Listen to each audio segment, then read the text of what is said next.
स्वागत है आपका सिलेक्शन ड्रीम के यूट्यूब चैनल पर। आज हम आपके लिए लेकर आए हैं एमपी पुलिस कांस्टेबल एग्जाम 2025 की तैयारी के लिए पीवाईक्यू की सीरीज, जिसमें हम आपको करवाएंगे 2016 से लेकर 2023 तक जितनी भी एमपी पुलिस कांस्टेबल की एग्जाम हुई है उन सभी के पीवाईक्यू। इसीलिए चैनल पर बने रहें, चैनल को सब्सक्राइब करें और ज़्यादा से ज़्यादा शेयर करें। जिसने पिछली वीडियो नहीं देखी है वो प्लेलिस्ट में जाकर पिछली वीडियो देखिए, क्योंकि पीवाईक्यू सीरीज आपके एग्ज़ाम में बहुत ही इम्पोर्टेंट होने वाली है। तो आइए देखते हैं हम। पहला प्रश्न हमारा जीके और जनरल साइंस से है। जीके से पहला प्रश्न है हमारा, निम्नलिखित में से कौन सा लवणीय मिट्टी के बारे में सही है? तो इसका आंसर हो जाएगा वे बंजर की तरह है।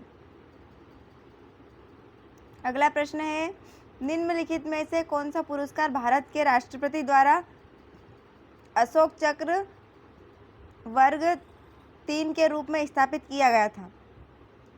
तो इसका आंसर है शौर्य चक्र। अगला देखेंगे, निम्नलिखित में से किस व्यक्ति को 2022 में नोबेल पुरस्कार से सम्मानित किया गया था? यह उस टाइम के करंट अफेयर का क्वेश्चन है। अगला प्रश्न है, यूनेस्को में एस का अर्थ है? तो इसमें यूनेस्को में एस का अर्थ है वैज्ञानिक। अगला प्रश्न है, 2011 की जनगणना के अनुसार भारत के किस जिले में प्रति 1000 पुरुषों पर भारत में सबसे अधिक लिंगानुपात है? तो इसका आंसर हो जाएगा माहे पुडुचेरी। अगला प्रश्न है, एफआरबीएम विधेयक वर्ष डैश में वित्त मंत्री यशवंत सिन्हा द्वारा पेश किया गया था? तो इसका आंसर हो जाएगा 2000।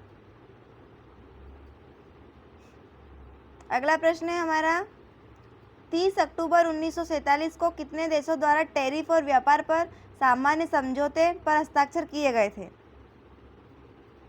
तो इसका आंसर है 23 देश। नेक्स्ट क्वेश्चन है, क्रय शक्ति समता या पीपीपी के आधार पर भारत की अर्थव्यवस्था का क्या स्थान है? तो भारत की अर्थव्यवस्था का स्थान है तीसरा। अगला प्रश्न देखेंगे, राजकोषीय घाटा क्या है? तो राजकोषीय घाटा है बजटीय घाटे का योग और सरकार का बाजार ऋण पर तथा दायित्व। सी हमारा आंसर हो जाएगा। अगला प्रश्न है, डैश ने तर्क दिया कि औद्योगिक समाज पूंजीवादी था? ये तर्क दिया था कार्ल मार्क्स ने। अगला प्रश्न है हमारा, वाटरलू का युद्ध निम्नलिखित में से किन सेनाओं के मध्य लड़ा गया था? तो वाटरलू का युद्ध हुआ था नेपोलियन की फ्रांसीसी सेना और ब्रिटिश सेना। अगला प्रश्न है, सब्जियों की व्यापारिक खेती को क्या कहते हैं? सब्जियों की व्यापारिक खेती को कहते हैं ओलेरिकल्चर। अगला प्रश्न है, सर जॉर्ज मास हेरियट की देखरेख में धूती बांध किस वर्ष बनाया गया था? ये बनाया गया था 1923 में। अगला प्रश्न है, महारानी अहिल्याबाई होलकर ने आलमपुर में छतरी का निर्माण किस मराठा सेनापति के सम्मान में किया था? तो उन्होंने किया था मल्हार राव होलकर के। अगला प्रश्न है, निम्नलिखित में से कौन सा शहर कभी मुगल साम्राज्य की राजधानी था? तो इसका आंसर हो जाएगा बुरहानपुर। अगला प्रश्न है, निम्नलिखित में से किस राजा ने 528 ईस्वी में हुणों को हराया था? तो हुणों को हराया था मालवा के यशोधवर्मन ने। अगला प्रश्न है, औद्योगिक विकास और विनियमन अधिनियम भारत के उद्योगों के पंजीकरण और विकास के उद्देश्य से देश में अधिनियमित किया गया था? इसका आंसर हो जाएगा किस वर्ष किया गया था? 1951 में। अगला प्रश्न है, मध्य प्रदेश कामगार सेतु पोर्टल किसके कल्याण के लिए संचालित किया गया है? तो ये संचालित किया गया है मध्य प्रदेश कामगार सेतु पोर्टल फुटपाथ विक्रेता के लिए।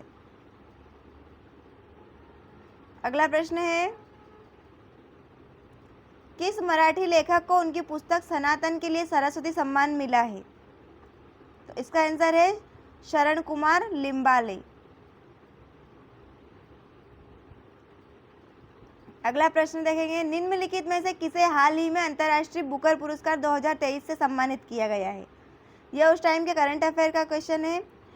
हम हमारे चैनल पर जल्द ही करंट अफेयर की सीरीज लेकर आ रहे हैं, इसीलिए चैनल को सब्सक्राइब करें और चैनल पर बने रहें।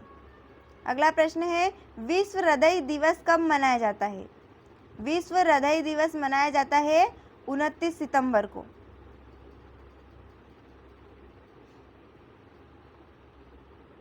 अगला प्रश्न है, मच्छर डैश स्थानों पर अंडे देते हैं। तो इसका आंसर है जल भराव। अगला प्रश्न देखेंगे, कार्य करने की क्षमता को किस रूप में परिभाषित किया जाता है। तो कार्य करने की क्षमता को क्या कहते हैं, ऊर्जा। अगला प्रश्न है, 1 kWh की दर से 1 घंटे में उपयोग की जाने वाली ऊर्जा को डैश के रूप में जाना जाता है। तो इसे जाना जाता है 1 kWh। अगला प्रश्न है, FCI का फुल फॉर्म क्या है। FCI का फुल फॉर्म है भारतीय खाद्य निगम। अगला प्रश्न देखते हैं, इसमें निर्देश दिया हुआ है कि अभिकथन और कारण को देखकर हमें दिए गए ऑप्शन में से आंसर चुनना है। अभिकथन है, ए, जल बचाओ, शाकाहारी बनो, मिट्टी को खराब मत करो, पर्यावरण संरक्षण के लिए दौड़ो। और इसका कारण है, हम सभी को पृथ्वी से जो कुछ हम ले रहे हैं उसे वापस देने का प्रयास नहीं करना चाहिए। तो इसका आंसर हो जाएगा ए सत्य है लेकिन आर असत्य है। सी हमारा राइट आंसर है। अगला प्रश्न है, डैश कारक प्राकृतिक परिवर्तन के कारण होने वाली प्राकृतिक आपदाएं या तबाही है। तो यह है प्राकृतिक कारण।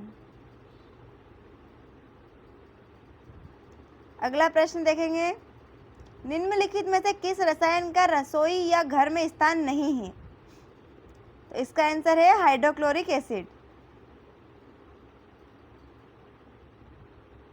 इसका घर में स्थान या रसोई में स्थान नहीं है, जबकि दाहक सोडा, सोडियम कार्बोनेट, कैल्शियम क्लोरोहाइपोक्लोराइड ये हमारे घर में कभी कभी मिल जाते हैं। अगला प्रश्न है, रेडियो का आविष्कारक कौन है। रेडियो के आविष्कारक है गुग्लिल्मो मार्कोनी। अगला प्रश्न है, निम्नलिखित में से कौन वर्षा के पानी को बहने से रोकता है और मिट्टी के कटाव को भी कम करता है। तो इसका आंसर है लघुबंध। अगला प्रश्न देखेंगे, फूलों के अध्ययन को क्या कहते हैं। तो फूलों के अध्ययन को कहते हैं फ्लोरिकल्चर। नेक्स्ट है, डैश में आमतौर पर सेल्यूलोज की एक आंतरिक परत और पेक्टोस की एक बाहरी परत से बनी एक कठोर कोशिका भित्ति होती है। तो ये होती है हरी शैवाल में। अगला प्रश्न है, टेरिडोफाइट्स को कितने वर्गों में वर्गीकृत किया गया है। तो टेरिडोफाइट्स को 4 वर्गों में वर्गीकृत किया गया है। अगला प्रश्न देखेंगे, निम्नलिखित में से कौन सा एक हरा शैवाल है। तो हरा शैवाल है क्लेमाइडोमोनास। क्लेमाइडोमोनास जो है हरा शैवाल है। ए हमारा राइट आंसर हो जाएगा।